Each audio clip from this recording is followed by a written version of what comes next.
Could you please tell me about extreme unction? I'm a 76-year-old veteran suffering from Agent Orange exposure, and I'm in poor health. I had a triple bypass in 2018.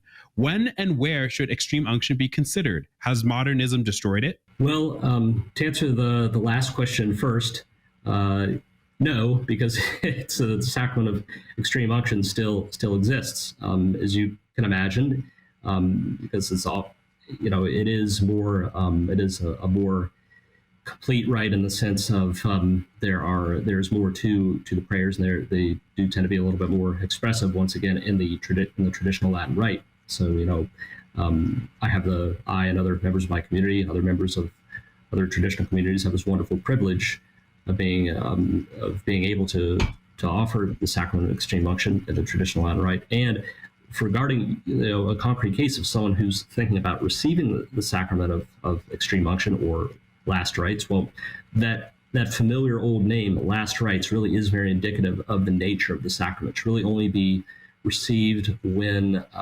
one has been, told by a doctor, for example, or for some reason, maybe they just know because of their own knowledge of their health that it's reasonably likely that they're on death's door, so that there's a good chance that they could die soon. That is to say, imminently, not like, I don't know, within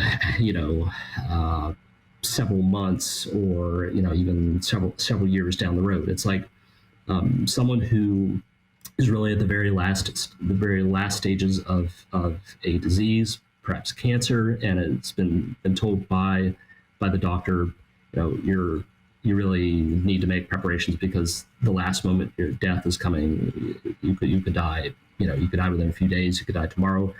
You could die within a week, a few weeks. That's when someone needs to either contact the priest themselves or have their family members contact the priest. Ideally, and I want to make clear, really, ideally, give the priest a little bit more advanced time than just a day or a few days. Actually, plan a little bit more in ahead if you can.